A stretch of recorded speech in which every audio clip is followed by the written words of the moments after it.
وعلیکم السلام ورحمۃ اللہ نحمدہ ونصلی ونسلم علی رسولہ الکریم اما بعد فاعوذ باللہ السمیع العلیم من الشیطان الرجیم بسم اللہ الرحمن الرحیم۔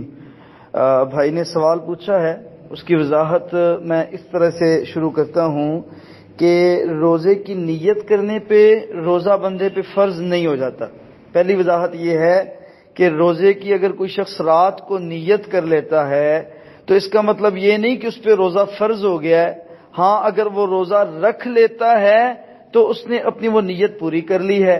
اگر اس نے روزہ نہیں رکھا تو ٹھیک ہے، اس کا ارادہ تھا لیکن اس کو موقع نہ مل سکا، لہٰذا اس نے روزہ نہیں رکھا۔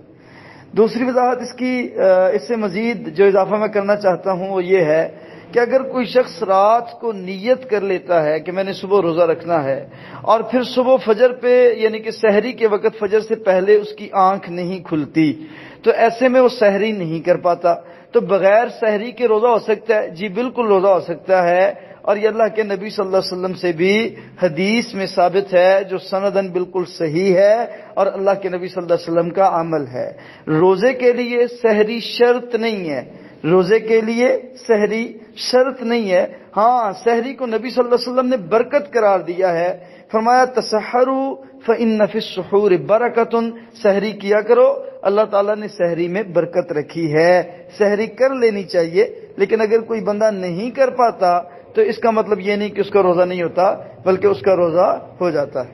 تیسری بات، اس شخص کی سحری رہ گئی، رات اس نے نیت کی تھی، اب اٹھا اور ناشتے پہ بیٹھ گیا، اب وہ ناشتہ کرتا ہے تو ناشتے کے دوران اس کو یاد آتا ہے کہ میں نے تو روزہ رکھنا تھا، تو بھائی وہ اپنا روزہ اگر چاہے تو ناشتے کے بغیر رکھ سکتا تھا، لیکن اس ناشتے کو ہم سحری کیسے قرار دے دیں گے؟ جیسے کہ سائل نے اپنے سوال میں واضح کیا ہے کہ بھائی کیا وہ اس ناشتے کو سحری کے طور پہ کر سکتا؟ ایسا نہیں ہے۔ پانی کا گھونٹ بھی نہیں پینا، نہ کچھ کھانا ہے جان بوجھ کے کچھ کھانا پینا منع ہے، لہذا اگر کچھ کھا پی لیا ہے پھر اس کا روزہ نہیں ہے، کیونکہ اسے یہ اندازہ نہیں تھا، یہ علم نہیں تھا کہ میں نے جو ہے وہ روزہ رکھ لیا ہے اور لہذا روزہ رکھنے کے بعد میں اس کیفیت میں ہوں۔ تو بہرکیف وہ جو حدیث ہے جو ہم کبھی پیش کرتے ہیں کہ اگر کوئی شخص روزہ دار ہے تو دوران روزہ اگر اس نے کوئی چیز کھا پی لی ہے جان بوجھ کے نہیں کھائی تو ایسی صورت میں اس کا روزہ زائل نہیں ہوگا، تو اس میں یہ وضاحت ہے کہ اس نے جان بوجھ کے نہیں کھایا۔ یہاں پہ سائل کے سوال سے پتہ چلتا ہے کہ وہ ناشتے کو بطور سحری کرنا چاہتا ہے، تو اس کا مطلب ہے کہ وہ جان بوجھ کے کر رہا ہے، لہذا ایسے میں روزہ نہیں ہوگا۔ بارک اللہ فیکم۔